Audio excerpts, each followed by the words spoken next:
Hi guys, Russell here. As I think I've foreshadowed in the last few posts, I'm going to make more of an effort with my sort of digital presence to build it up, including doing more videos. I've been almost doing exclusively audio, probably for like about the last year, just because it's so much easier and less time consuming. Also, I hate looking at myself. All I'm reminded of is, wow, how did I get so old? What happened?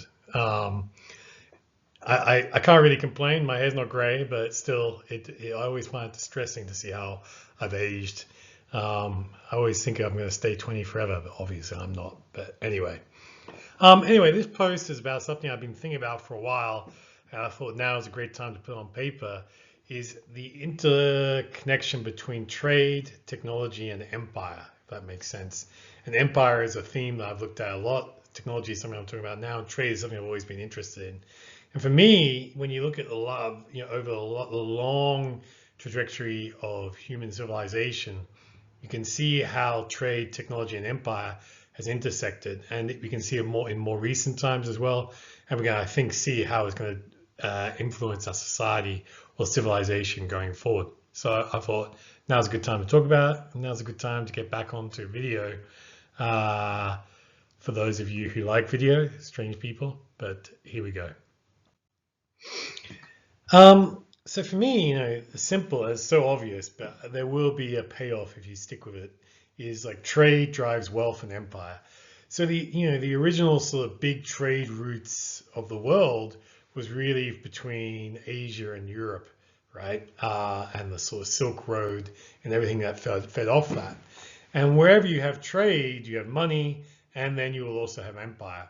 And so if we look at like something, the Mongol Empire was the biggest empire the world's ever known, stretched all the way from Asia, East Asia, all the way into Europe. And basically sort of along the Silk Road and then expand massively around it. If you think about it, it makes sense. Why would you go conquer somewhere else unless it's got money, unless it's got some profitable trade routes or something, right? You only grow if, for money or for profit. And, that's sort of what I'm trying to say is an empire is always built around where trade is, if that makes sense. And look, the Mongols were able to control this entire empire because you got to remember, you got to conquer it and then take those resources and conquer the next bit. So there's got to be some reason to be there. So anyway, the trade routes of the old Silk Road really facilitated the growth of the Mongol Empire and other empires that are built around this region. You can look at the Roman empires, Greek empires, even the Ottoman Empire, all built around these regions. And when we go and look at like the most fabulous wonders of the ancient world, they're all in Iraq, Greece, Egypt, and Turkey, because these were the main trade centers and really the eastern end of the Silk Road, and areas where trade could happen. And you sort of go, well, okay, Iraq, Greece, Egypt, and Turkey, why are these countries no longer the cutting edge of technology? Why are they not the dominant powers in the world anymore? What happened? Did they lose their way? Did they sort of go down some moral cul-de-sac, Caligula style, and ended up just being nobodies?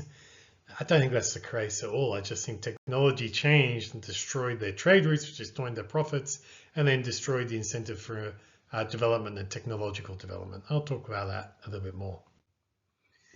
What we saw and why those, the old trade routes got destroyed was as trade moved seaborne, right? So you could see the creation of a new trade empire, of which the British were the leading ones, but the Spanish and Portuguese, which were all peripheral states, all with large ports and easy access to the Atlantic Ocean, all became the dominant powers. And when you look at the British Empire, what you can see, and if we added in the Spanish and Portuguese ones as well, it'd be all of the Americas, most of Africa, most of Southern Asia, and Oceania.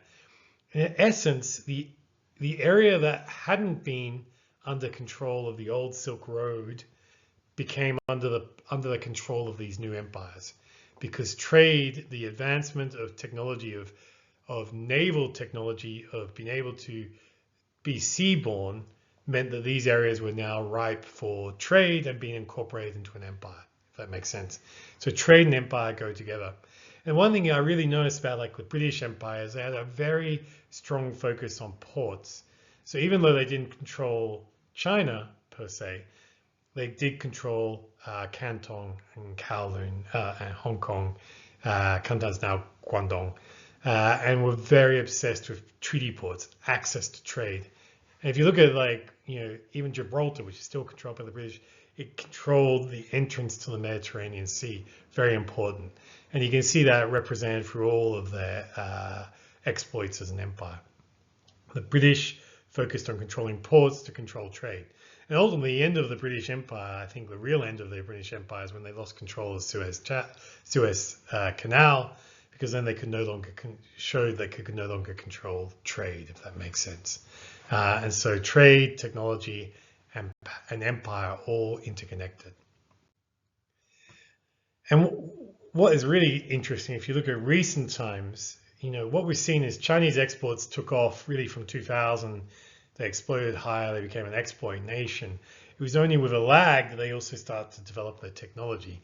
So the trade had to take off first to provide the profits and the capital to be reinvested back into technological development. And so, if you think about as long as the Chinese are happy to trade and not develop their own technology, their relationship with the US is fine.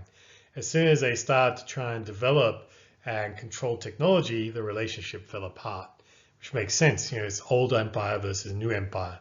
And what we have at the moment is the US desperately trying to keep Chinese trade down through tariffs and trying to keep Chinese technology through trade sanctions to maintain their empire. And what I find interesting about the US is it has form or history, if you like, in adopting new technology and allowing it to change its economy in a very vigorous way. So you go back to Ford and the invention of the Model T and the mass marketing or mass production of cars. It dominated production in the 1920s. So the US produced more cars than the rest of the world combined by a factor, huge factor. And so what you saw was the US cities that started to be formed in the 20s and 30s were all developed around the mass car market. It's no surprise that the drive-through was invented in the US, fast food was invented in the US.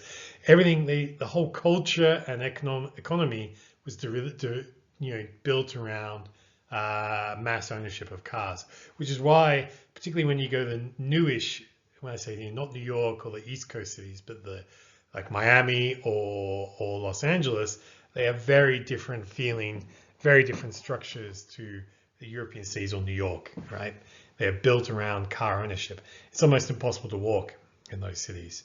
And you saw a lot of policies were implemented to favor car ownership. The idea of jaywalking was a policy to help promote car ownership. The idea that if you build a building in the States, you need to have car parking around it to make driving, to drive more people to drive. In fact, if you spend a lot of time in the States, you'll know that often restaurants will be an island in a vast car park, particularly outside of the big cities. And so if you don't drive there, there's no real easy way to get there. I'm talking about like a Chili's or an Applebee's down in Alabama or somewhere like that, which I've been to. You need to drive to these vast car parks and get to them. So the US took this new technology, adapted it aggressively, and allowed its economy and politics to be controlled by it in some ways. And if we take the example of the auto-led growth, in the 50s and 60s, US economy did really well, and then it came to the limits, and the limit was oil imports, which is that sort of green line there. Basically, US oil consumption went up and up and up, and then suddenly they were like, actually, we're importing too much oil. It's actually a weakness, and that was when US growth slowed. And what we also saw was US automakers started to lose market share aggressively to Japanese and German automakers. And so this technological-led growth of the States came to a real roadblock from that period onwards. And now we probably could say that, what this chart shows is like, oil, for example, production in the States has surged. So that's no longer a weakness, but they've moved on to electricity consumption. But what I'm trying to get at is that new technology drives new trade, and that drives empire, if that makes sense. So for me, I think trade is moving digital. Like digital trade is increasing we're becoming the digital world, I think, is eating the physical world. And I'll talk about that more in another presentation, but the world is changing. And if I think about a digital world, the closest approximation to controlling ports would be controlling data centers. Now, data centers don't need to be anywhere in particular. It can be anywhere, right? Typically, well, you want them close to where the data needs to be used, but because of interconnectivity, you can have them anywhere. That being said, the US has built vastly more data centers than anyone else.